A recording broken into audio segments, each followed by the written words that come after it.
كاين ناس يقدموا محتويات فاسده، الا الفضائح، الا الامور اللي ما تسواش. خليك من الامور هذه. انا واش يهمني فلان يكلاشي في فلان، دخلني فيه. الناس ترفد في المحتوى تاعها وتدخل في دراهم، وانا قاعد نتبع فيهم. انا اعطيني طريق اللي يديني عند ربي، انا اعطيني طريق اللي يصلح لي قلبي، اعطيني طريق اللي يصلح لي حالاتي وعلاقاتي مع المجتمع. كاين والدين راني عاصيهم راح ندخل جهنم، وريني كيفاش نعاود نسقم روحي معاهم. كاين ناس جيران لو كان يدعيو عليا راني ظالمهم، وريني كيفاش نسقم روحي معاهم. وريني كيفاش نهار نموت، وهذه هي البروجي تاعنا لازم. وريني كيفاش كي نهار نموت امه كاع تبكي عليا، تبكي عليا. علاه؟ قل كان رجلا صالحا، كان انسان ما شاء الله. الموت تاعك هو العنوان تاعك. تخيل الرسول عليه الصلاه والسلام جايزين الناس جنازه، الناس تكلموا على الجنازه، ما شاء الله فلان الله يبارك، هذا ما تسبوش بالسلام، ما شاء الله ضحكتوا في وجهه، الله يبارك يدو ماشي ليه، انسان ولا خير. قالوا من النبي عليه وجبت.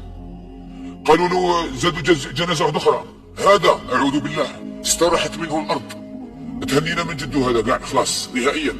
قال النبي عليه وجبت. قالوا يا رسول الله وجبت وش معناتها؟ قالوا من الاول وجبت فيه الجنه قلتم فيه خيرا وجبت فيه الجنه، والثاني قلتم فيه شرا وجبت فيه النار. الرسول عليه الصلاه والسلام قال لهم انتم شهود الله في الارض، ان قلتم خيرا فخير وان قلتم شرا فشر.